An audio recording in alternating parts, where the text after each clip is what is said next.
교재 앞에 있는 겁니다. 로마서 11장 36절. 이는 만물이 주에게서 나오고 주로 말미암고 주에게로 돌아갑니다. 영광이 그에게 세세에 있으리로다. 아멘. 교회신학 네 번째 일입니다. 제2편으로 넘어갑니다. 제2편이 양이 만만치 않아가지고 일단은 제1장에 대한 거를 오늘 정도 이렇게 살피거나 아니면 제1절에 대한 내용만 살피는 걸로 해서 넉넉하게 시간을 가지고 해야겠다 생각이 듭니다.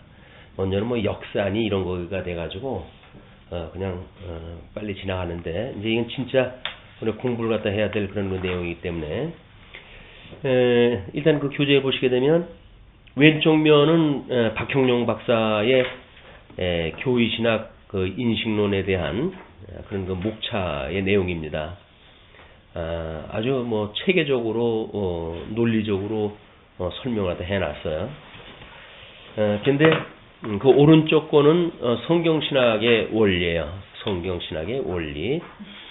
그래서 심플합니다. 1절서부터 4절까지로 되어져 있는데 이거는 우리 그 박용기 목사님의 그 원리를 가지고 공부가 되어지기 때문에 하다가 우리 거에 대한 이제 내용이 좀 통섭적으로 해서 전 인격적 그걸 이 인식의 기관으로 봐야 된다고 했을 때 이제 그런 그 부분에서 조금 수정이 있고 나머지 거에 어떤 전개 방식이라든지 하는 거는 그냥 성경신학적인 거를 그냥 이렇게 확인했다 해 가도록 하겠습니다.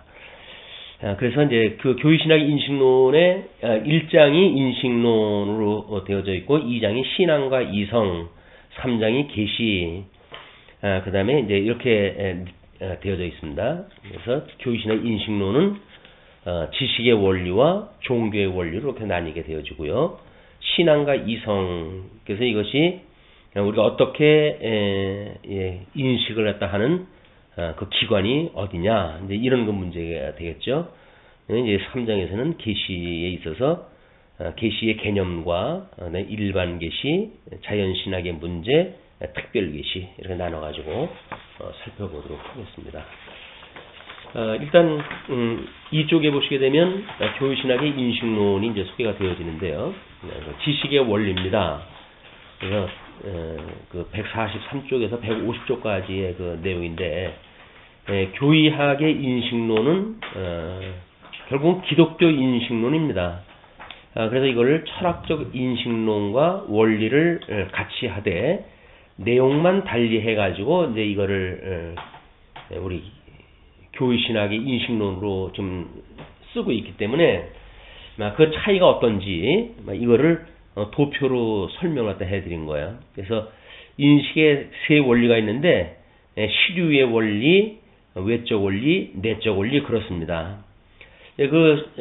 오히려 이제 인식의 세 원리라고 했을 때 이것이 무슨 얘기지라고 하는 건 오히려 철학 쪽에 보면 그것이 쉽게 와닿아요. 왜냐하면 시류의 원리는 지식의 농권이라는 거예요. 어떤 주제를 우리가 이야기할 것인가에 대한 문제거든요.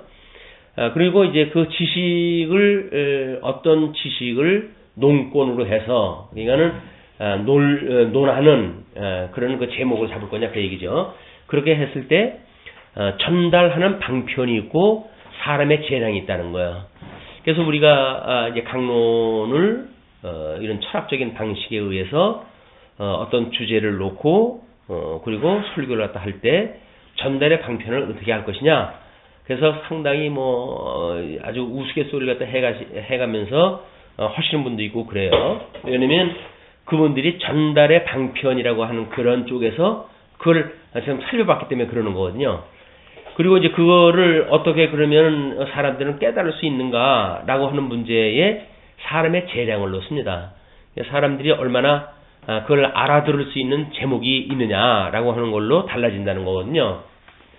이 철학에서 이야기하는 인식의 원리의 세 가지가.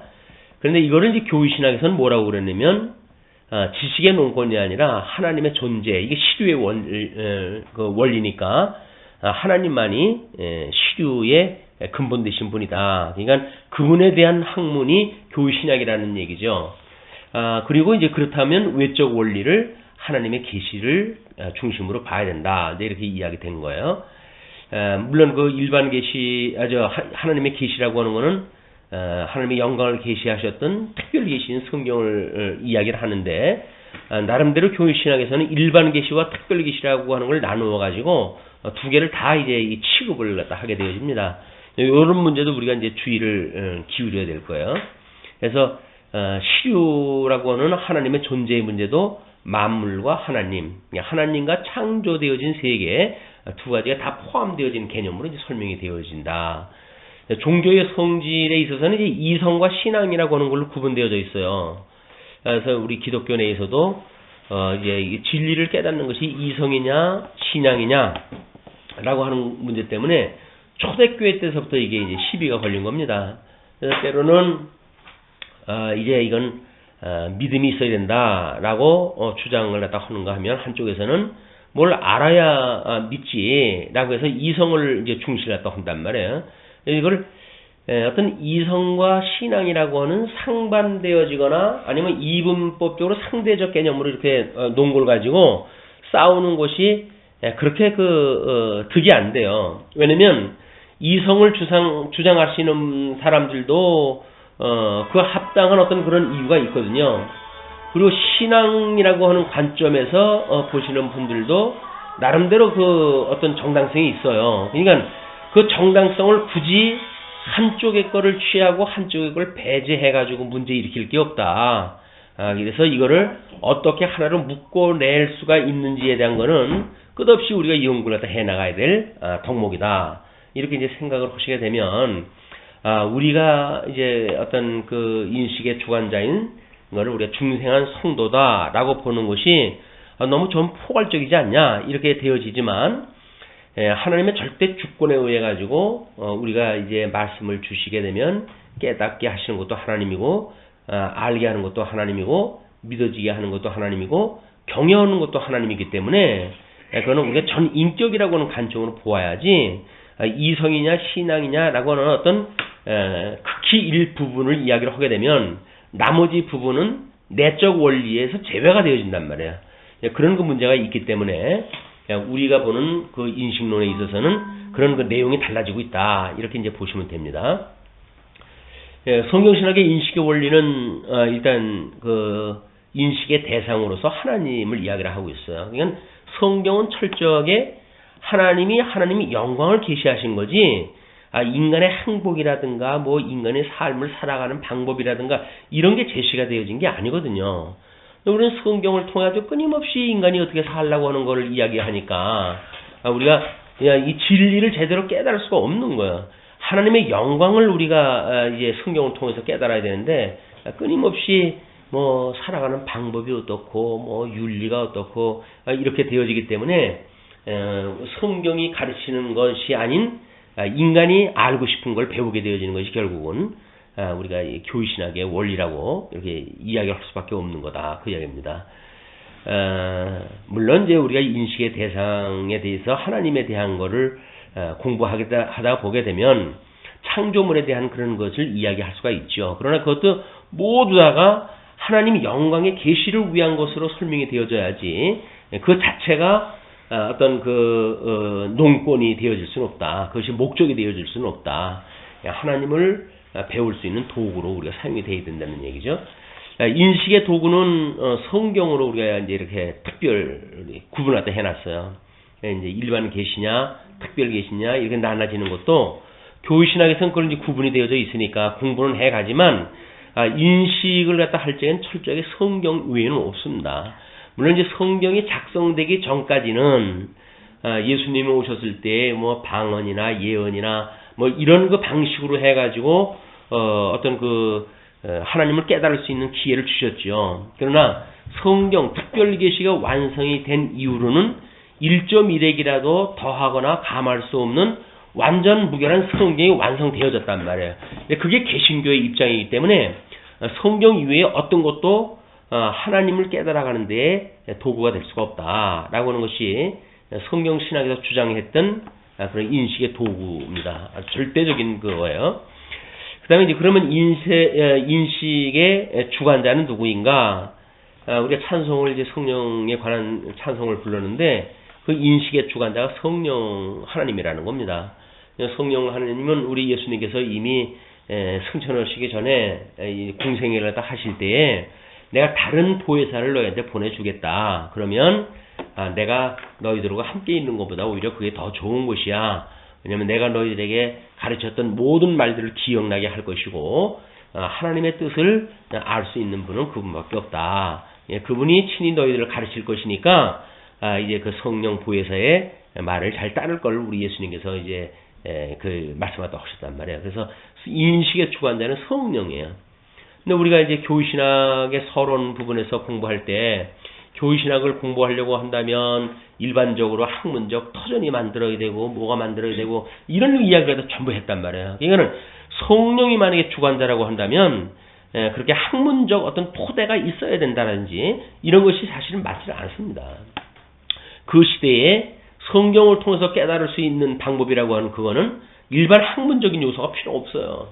이건 요즘 교계에서 목사님들이 어떤 박사 학위를 따가지고 스펙을 만들고 그러는 거는 이런 인식론을 비춰가지고 봤을 적에는 전혀 어울리지 않는 일입니다.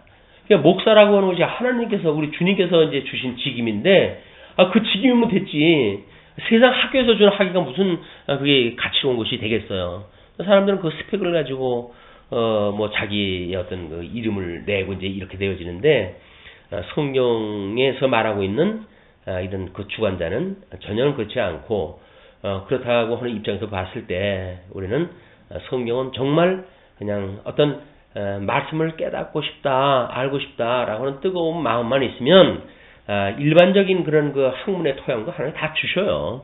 한글 몰랐던 사람들이 한글을 알게 되어집니다. 이제 하나님 말씀에 사모를 하게 되면 그런 그 어떤 기이한 일들은 뭐 간혹 있어요. 뭐 그 문맹으로 계셨던 분들이 말씀을 사모하고 하다 보니까는 이 한글을 이제 읽기 시작을 해가지고 스스로 성경을 읽고 그 은혜를 깨닫고 하는 그 일들이 있었다고 하는 이런 내용들은 우리 주변에서 늘 뭐 있을 수 있는 일들입니다. 그렇기 때문에 어떤 그 성경을 공부하는데 나름대로 뭐 어떤 일반 학문적인 그 요소가 필요하다든지 이렇지는 않습니다.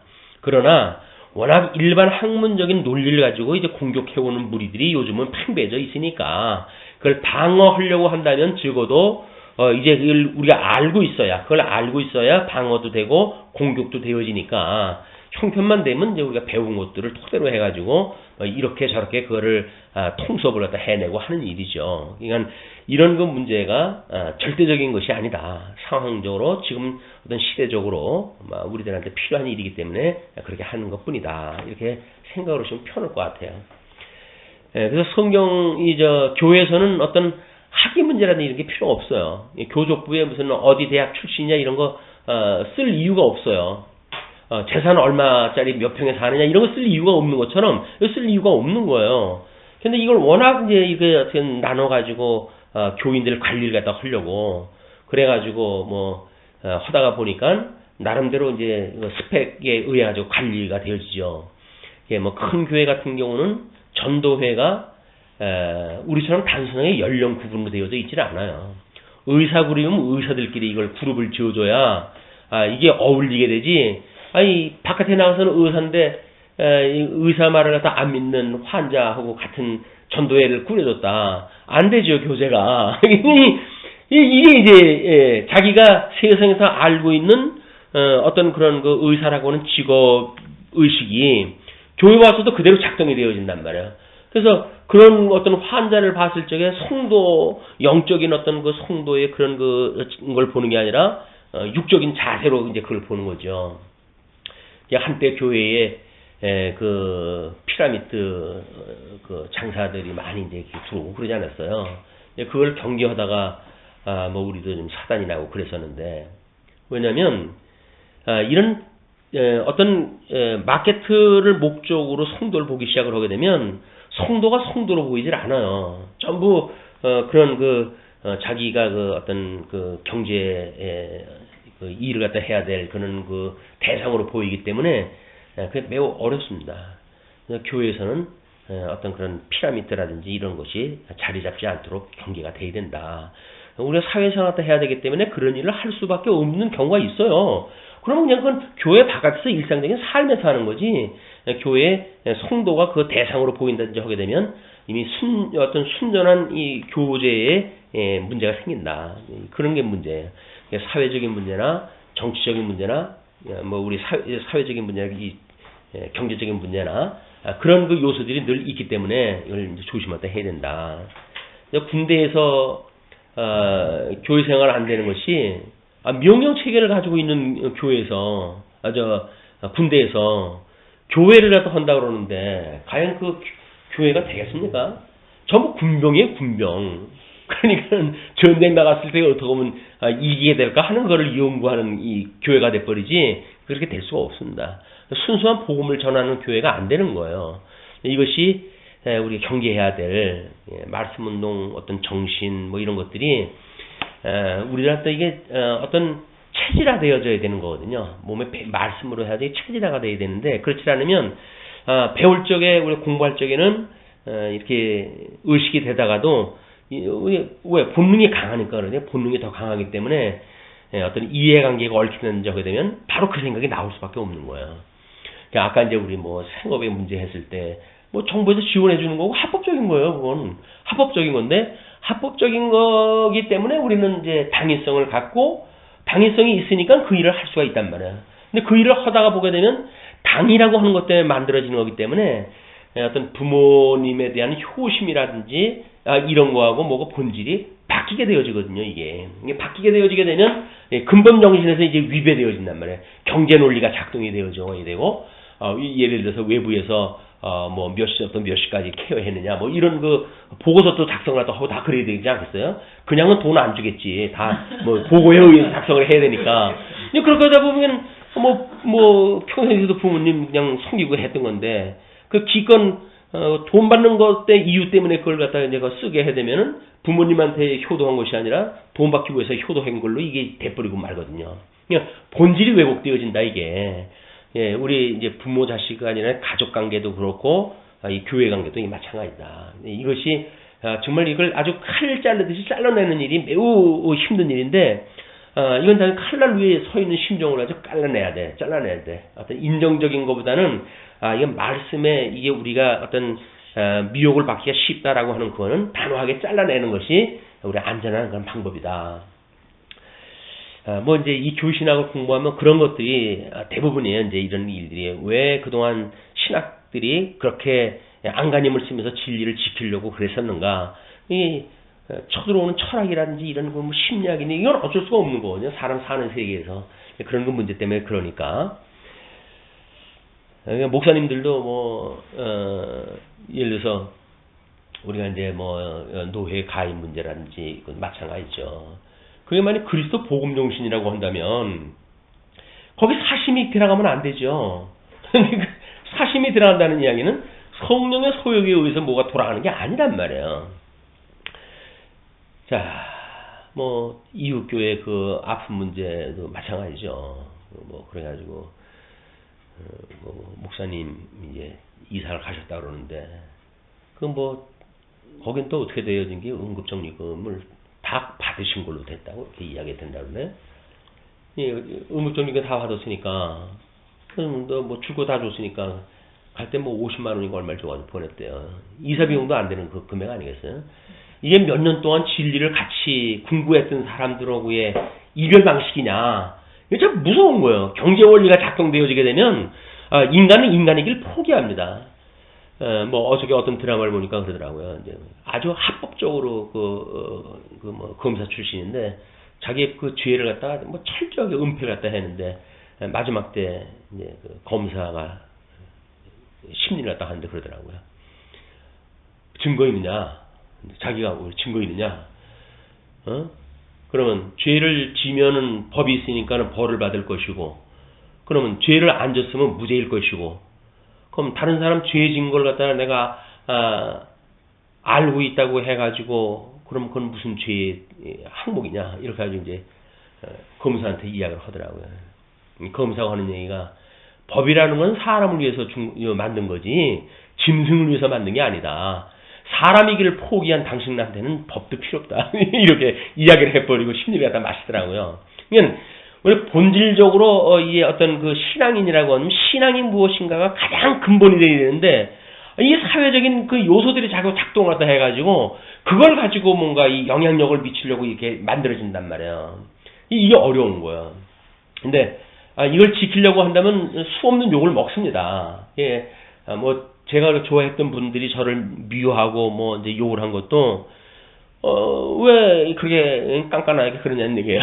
좀 적당히 좀 내가 허되는 거 좀 협조 좀 하고 그러지 왜 깐깐하게 그러냐. 근데 사실 신앙 양식 그것 때문에 산다고 우리가 그러는데 적당히 뭐 섞고 살려고 한다면 그런 고생하고 살 건 뭐 있어. 그냥 내가 하고 싶은 거 하고 살면 되지. 그게 아니니까 뒤에서 욕을 해도 할 수 없이 그냥 그 길을 가야 되는 거고 뭐라고 해도 이 길을 갖다 가야 되는 거기 때문에 저는 진리를 지킨다는 이야기는 어쩔 수 없이 욕먹는 일이에요. 이거는 끊임없이 우리가 후욕을 당할 수밖에 없는 일이다. 이런 것들은 뭐 누구나 할 것도 없습니다. 모든 성도들이 다 저는 말씀을 붙들고 살려고 한다면 세상의 것들하고 뭔가 이거 자꾸 끊어내는 일이 있어야 되기 때문에 인정을 요구하는 사람들은 뭐 욕을 하죠. 그저 인정머리도 없이 그런다. 근데 인정이 사랑은 아니잖아요.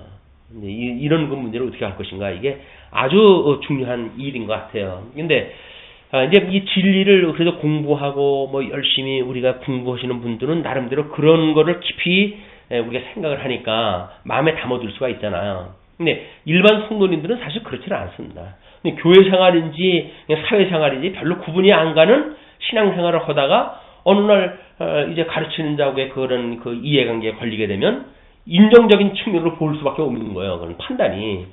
그것이 이제 그 어떤 가르치는 사람의 입장에서는 감내를 갖다 할 수밖에 없는 그런 그 덕목이라고 보여집니다. 아마 사도 바울도 그런 것 때문에 아픔을 이제 겪고 그렇게 되어졌지만 하나님 앞에서 우리가 무슨 마음을 가지고 살아가는가가 중요하지 사람들 앞에서는 무슨 마음 가지고 살아가는 건 중요하진 않다. 물론 우리가 뭐 하나님의 그런 그 앞에서 살아가는 사람들이 세상 사람들을 뭐 어떤 세상 윤리가 무시되거나 그렇지는 않죠. 내재적으로 포홀되어지는 그런 그 힘을 가지고 있기 때문에 나름대로 그런 것이 있지만 만약에 그걸 요구한다고 한다면 그다음에는 그거를 이제 거절을 할 수밖에 없는 그런 그 입장을 잘 한번 헤아려 볼 이유가 있다. 아마 이거 인식론이라고 하는 그런 문제에서 그래요. 우리가 잡다한 정보가 들어오기 때문에 어떻게 인식을 할 것인가에 대한 이야기거든요. 인식론의 목표를 하나님과 피조물의 관계들을 알 수 있는 인생 마음의 재량을 구명함에 있다. 교신학에서 이제 주장을 하다 한 내용이거든요. 인생 마음의 재량을 이제 뭐 어떻게 연구하고 밝혀내고 이렇게 해가지고 하나님과 피조물들의 관계들을 알 수 있다고 그러니까 성령의 어떤 절대 주권에 의한 주관에 대한 이런 그 일들에 대해서는 따로 설명을 하지 않으면 안 될 그런 그 명제가 돼버린다는 거죠. 교의학의 대가라고 그러는데 그 파핑크라든가 뭐 이제 볼컵이라든가 이런 분들은 교의학적 인식의 삼원리를 주장했다 합니다. 삼원리라고 하는 것이 주장을 하는데 문제는 인식의 원리를 신학의 세 가정 또는 신학의 가능성의 삼증 근거라고 하기도 한단 말이에요. 이게 이제 아픔인 거야. 우리들한테 우리 그 각주를 한번 이제 보고 지나죠. 이제 각주 1번 각주죠. 1번 각주에 보시게 되면 13쪽, 14쪽에 1번 각주 15쪽에 나오죠. 거기 보게 되면 아리스토텔레스의 설명에 의하면 모든 제일 원리들은 무엇이 인하여 있으며 되며 알려지는 근본적 원천이라고 했다. 이건 철학, 아리스토텔레스가 말하는 철학이에요. 모든 제일 원인들, 이제 근본적인 원인을 또 추구하고 또 원인에 찾아 들어가게 되면 근본 원리가 있게 되어지는데 그 제일 원리들은 무엇이 인하여 있으며 원인으로 해가지고 있으며 그 다음에 그 원인으로 있기 때문에 무엇이 되며 되어지기 때문에 알려지는 것이 근본적 원천이라고 이렇게 명제를 갖다 설명을 했어요. 그러니까 이는 시류의 원리들이 지식의 원리들로 될 수 있음을 존재하는 사물들은 이제 우리 교신학에서 이야기하는 세 원리를 풀어서 넣으면 그렇습니다. 존재하는 사물들은 시류의 원리라고 그랬죠. 그것들의 알려짐, 이걸 우리가 지식이라고 그렇게 이야기했어요. 그 다음에 근거 혹은 이유로 보았기 때문이다.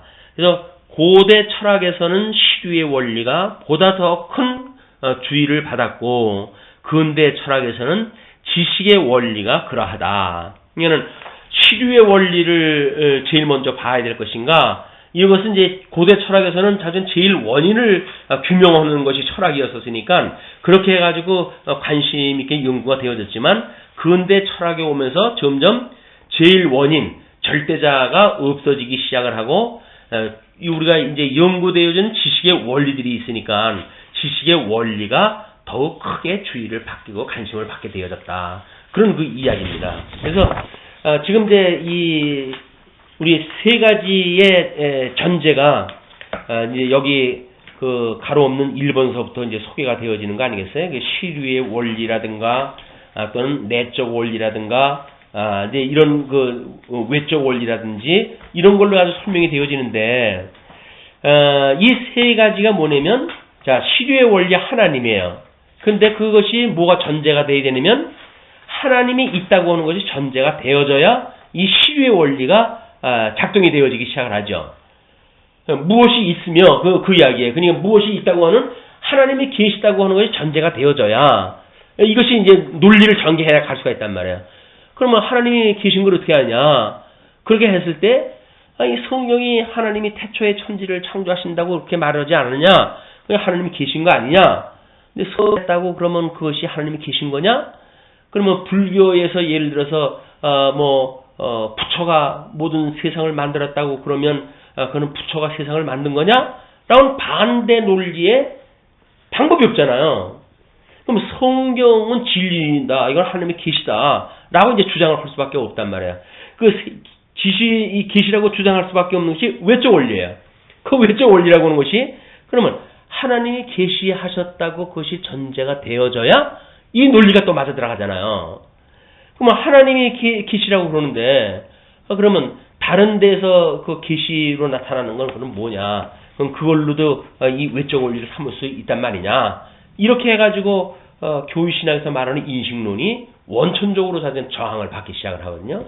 내적 원리도 마찬가지예요. 내적 원리가 이성과 신앙이라고 하는 문제인데 그러면 이것도 전제가 돼야 돼요. 사람이 재량이 있어가지고 그거를 알아들을 수 있을 만큼의 재량이 돼야 안다는 거예요. 그럼 뭐예요? 우리가 인식의 원리 세 가지가 있는데 먼저는 하나님이 계셔야 된다고 하는 전제가 있어야 하나님을 알 수가 있고 하나는 성경이 하나님의 계시라고 하는 것이 그게 증명이 되어져야 그것이 외적 원리라고 증명이 되어지고 하나는 이성과 신앙이라고 하는 측면으로 봤을 때 이거는 내적 원리라고 하는 것이 인간의 재량이 그걸 이해할 수 있어야 이것이 되어진단 말이에요. 모든 게 전제가 되어져야 인식의 원리가 지금 설명이 되어질 수밖에 없는 거거든요. 이 한계인 거야. 이걸 어떻게 하느냐. 그러니까 성경신학에서 우리가 언약 성취사적으로 성경의 진리성을 확보했다고 하는 것은 이런 맥락에서 아주 수훈갑이라는 겁니다. 왜? 성경이 진리인 거는 성경 스스로를 우리가 연구를 했다 해가지고 밝히는 거 아니에요. 봐라. 구약의 논리가 하나님의 언약한 대로 이게 역사가 이루어지지 않았느냐. 이것이 이론체계라고 한다면 모형적으로 예표적으로 지금 이렇게 언약되어진 대로 성취되어진 것을 구약 성경을 통해서 밝혀졌어요. 그런데 역사적으로 실체적으로 예수님이 이 땅에 직접 오셔가지고 그걸 이루셨어요. 그러니까 이론체계와 실제체계가 다 있는 거 아니에요. 진리라고 하는 거는 이론과 실제가 있어야 이것이 이제 진리라고 하는 어떤 조건이 맞는 건데, 그래서 성경의 통일성 있는 어떤 연구가 우리가 통전적으로 성경을 보고 구조적으로 보고 언약 성취사적으로 성경을 봤다는 이야기는 언약대로 이루셨다고 하는 것을 스스로 성경 자성의 원리에 의해서 진리성을 우리는 확보를 했단 말이에요. 자, 봤지? 성경이 진리지? 저자는 40여 명에 해당되어지고 그걸 쓴 기록은 1600년간에 기록되어지는 성경책이야. 그리고 그것이 자그마치 66권이나 되는 성경책인데 이것이 어떤 논리를 가지고 어떤 이야기가 전개되어졌다고 하면 이것이 진리인 것이 너무나 분명한 거 아니야? 라고 이제 그 진리가 확보되어진 거란 말이에요. 그 성경의 진리가 이제 확보되어졌으니까 그럼 성경이 뭘 말하는데? 성경이 하나님을 말하는 거야. 그러니까 하나님이 계시되 하나님이 천지를 만드셨대. 하나님 만사를 섭리하신데 이건 하나님 계신 거 맞지? 그렇게 섭리가 되어져 가는 거예요. 그런데 그럼 사람이 어떻게 알 수가 있는데 실제적으로 성령을 보내주셔가지고 깨닫게 하신데 그분께서 모든 걸 알게 하시고 깨닫게 하고 믿게 하고 경외하고 하는 모든 걸 성령께서 하게 하신데 성경 너희들이 확인되어진 진리인 성경에서 그렇게 말하고 있어. 그러니까 성경이 우리를 깨닫게 하고 믿어지게 하고 그 하나님을 경외하게 하는 것이 성경이 말하고 있는 진리야. 인식의 논리가 우리가 성경 자체를 가지고 설명할 수가 있게 되어졌단 말이에요. 이게 이제 우리가 말하고 있는 이 인식의 원리란 말이에요. 그런데 교신학에는 전제가 돼야 돼요. 왜? 성경이 파편적으로 성경이 태초에 하나님이 천지를 창조했다고 그러는데 근데 한쪽 우리 자유주의 신학자는 뭐래요? 아이 천지를 창조했다고 하는 건 다 옛날 얘기고 이렇게 해버리니까 성경의 진리성이 무너져 버리는데 그럼 창조했던 하나님은 어디 가서 찾아요? 그 사람들은 어떤 이제 파르트라고 하는 신학자의 이야기는 참 역사 공간에 하나님과 인간이 만난다. 그거에만 우리가 하나님 계시고 우리가 알 수가 있는 거지 성경 전체를 가지고 이야기하는 건 아니다. 부분적인 거를 띄어내는 그런 그 작업을 한 것이 파르트가 이야기하던 성경관의 이제 왜곡 사건이란 말이에요. 성경을 이 1.1핵이라도 더하거나 감할 수 없는 완전 무결한 하나님의 영감으로 되어져 있는 성령의 감동으로 되어져 있는 기록되어진 성경이다. 이렇게 믿어지는 우리들의 입장에서 봤을 적에는 그 사람들의 논리를 수용할 수가 없는 거예요. 그런 거로부터 모든 이제 어떤 그 교회의 무슨 이제 정치 문제라든지 하는 것이 갈라지기 시작을 하는 거거든요. 그분들이 간단하게 WCC에 가입하는 문제 때문에 통합초고, 합등초고 갈라져 버려요. 정치적인 문제입니다. 왜? 그분들은 WCC라고 하는 것에 가입을 갖다 해도 된다는 거예요. 성경관이 이미 어느 정도 이 개혁 보수주의하고 갈라지게 시작되어지게 되면 보수주의가 가지고 있는 성경관하고 달라져요. 이제 자유주의가 등장을 갖다 했을 때 우리 이제 교신학 서론 부분 앞에서 역사 부분을 설명했을 때 언급됐던 부분이지만 자유주의가 등장을 갖다 했을 때 성경을 이걸 문서설이라고 주장을 하고도 그랬잖아요. 보니까 1장에 보니까 하나님으로 나왔다가 2장 가면 여호와가 나오고 그런 걸로 보니까 이 문서는 야훼라고 하는 문서와 또 하나님이라고 하는 문서와 그 문서가 이렇게 흩어져 있던 거를 모아가지고 한 권의 책으로 쓴 거다. 이렇게 주장을 하는 것이 자유주의자들의 신앙 고백이거든요. 그럼 그분들의 아류예요. 자유주의자들하고는 선을 그었지만은 아류가 파르트의 신정통주의라고 하는 현대 신학의 그 아류란 말이에요. 그렇다고 한다면 그분이 가지고 있는 그런 그 신관에 의해서 보게 되면 어떤 사회 구원론이라든지 이런 쪽에 관심이 있고 이런 것은 이미 하나님을 경외하는 근본적인 목적 이외에 다른 걸로 방향이 돌아갈 수밖에 없는 거거든요. WCC에 가입을 하자라고 문제가 제기됐을 때 보수주의 쪽에서 난리가 났죠. 보수를 지향하시는 그런 분들은 안 된다. 거긴 공산당 자원을 받아가지고 하고 천주교도 포함되어져 있고 이런데 무슨 그 사람들하고 같이 하느냐. 그 사람들이 이 자유주의가 등장을 했을 때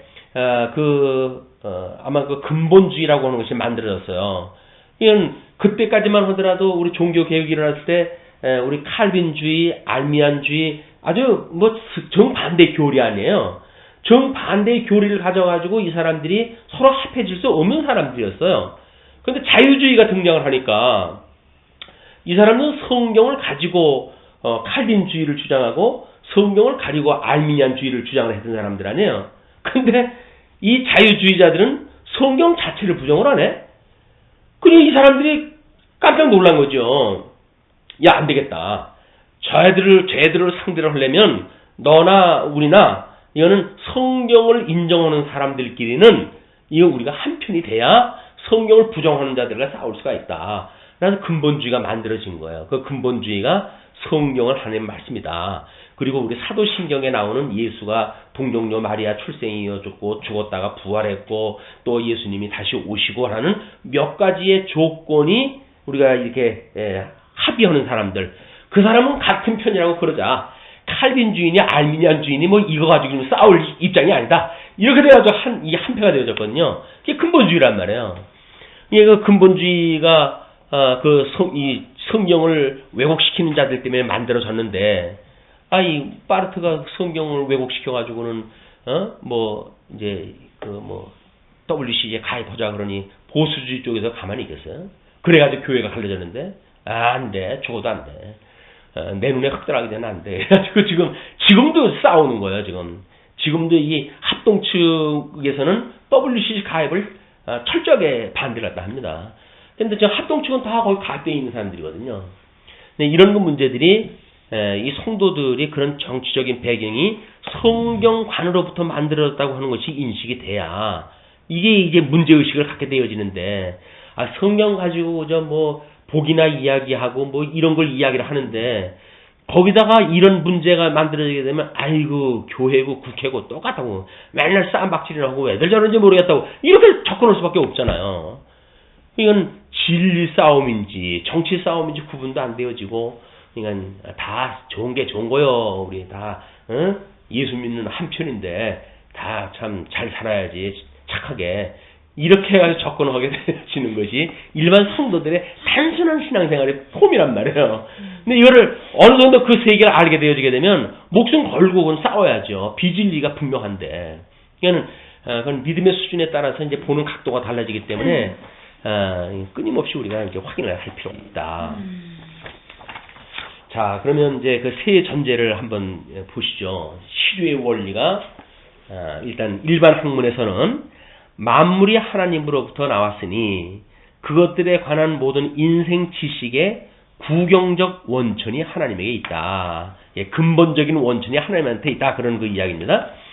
그리고 창조주인 하나님의 지식은 우리의 모든 지식의 무진 원천이기 때문에 하나님은 모든 학문적 지식의 시류의 원리시다.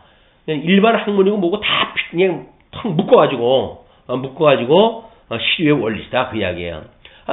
맞아요. 그거 맞아요. 일반 계시도 하나님의 섭리하시는 역사 속에서 만들어지는 일들이기 때문에 틀린 이야기는 아니에요. 근데 하나님께서 택한 백성들한테만 깨달을 수 있는 특별한 그걸 주셨거든요. 그게 뭐냐면 성경을 통해서 깨닫게 하시는 일이란 말이에요.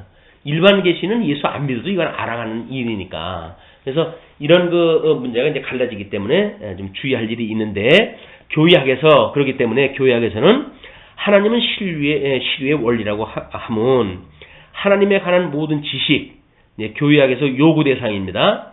우리가 이제 우리 그 메타 성경 신학에서는 도메인이라고 이렇게 정해놓은 범위에 대한 부분인데, 하나님에서 기원한다. 사람의 모든 하나님에 관한 지식은 하나님으로부터 인출된다. 그리고 하나님 안에 자기 의식을 떠나는 사람, 곧 비인격적, 무의식적 하나님을 믿는 범신론은 신학의 가능성을 전폐한다. 이건 하나님을 배울 수 있을 수가 없다는 그런 그 이야기죠. 그렇기 때문에 교의학에서는 일반 그 학문에서 이야기했던 거하고 차이를 갖다 둬요. 그런데 이제 그 외적 원리에 있어서 그렇게 차별화가 되어지고, 이거는 지금 교의 신학에서 그렇게 이야기한다는 겁니다. 아까 이제 우리 성경 신학에서 이야기했던 인식의 원리는 대체적으로 이야기가 됐으니까 물론 나중에 다 설명이 되어집니다. 외적 원리는 하나님의 계시의 문제인데, 일반 학문에서는 자연의 하나님의 계시예요. 지식의 외적 원리는 하나님께서 지으신 대로의 세계이다. 그래, 너희들 말대로 하나님께서 지으셨다며. 그러니까 이 세계를 갖다 연구하게 되면 그것이 일반 학문에서 하는 외적 원리가 되어진단 말이야. 하나님은 원형적 지식으로부터 모형적 지식인 창조물을 통하여 하나님에게 전달하셨다. 하나님이 당신이 그 원형적인 그런 지식으로부터 이렇게 뭘 만들어가지고 창조물을 만들고 사람을 만들고 섭리를 갖다 하시면서 그런 창조물을 통해서 사람에게 전달됐다. 영광이 하나님 도처에 있다고 하는 그 이야기도 맞아요. 이렇게 이런 맥락으로 봤을 적에. 그러므로 사유하는 인생이 자기의 세계를 창조하고 구성한다는 유심론과는 정반대이다. 불교에서 말하는 거는 자기가 마음먹게 달렸다고 이야기를 하는 거 아니에요. 대상을 놓고 봤을 때 이제 아무리 나쁜 것도 이제 돌을 닦는 분이 자기가 마음먹기에 그것을 좋게 보게 되면 좋은 거라는 이야기예요. 모든 것이 오직 마음에 있다고 보는 것이 이제 불교의 논리인데, 그러니까 그것이 인생이 자기의 세계를 창조하고 구성한다. 마음 먹게 달렸다. 그런 이야기거든요. 그런 것이 정반대가 되어진다는 겁니다. 이것이 일반 계시를 가지고 인간의 재량을 가지고 인식이 가능하다라고 하는 것이 철폐되어진다고 한다면 그런 이유로 해가지고 유심론하고는 정반대의 논리가 되어진다. 그 얘기죠. 교의학에서는 하나님의 특별 계시를 이제 이야기를 합니다. 특별 계시만이 오류와 미신을 면한 타락된 인류의 영적 요구에 응답하는 신지식을 전달한다. 그래서 특별 계시만이, 그 이야기는 성경만이 그 이야기예요. 오류, 이제 일반의 계시는 사람들이 봤을 적에 잘못 나타날 수가 있는 거니까. 그리고 미신, 이런 것들을 면할 수가 있다는 거예요. 오류와 미신을 면한 타락된 인류의 영적 요구에 응답하는 신지식을 전달한다. 중생한 성도들만이 특별 계시로만 가능하다. 그런 이야기죠. 자연은 성경의 광명에 비추어 해석되는 때에만, 성경의 자연은 성경의 광명에 비추어 해석되는 때에만 신지식 전달의 사역이 가능하다. 그냥 일반 어떤 계시의 우리들의 해석, 이런 것들은 성경의 영감을 통해 가지고 성경관이라고 하는 렌즈를 통해서 그 사물을 보았을 때 비로소 신지식의 전달에 그것이 가능하게 되어진다는 거죠.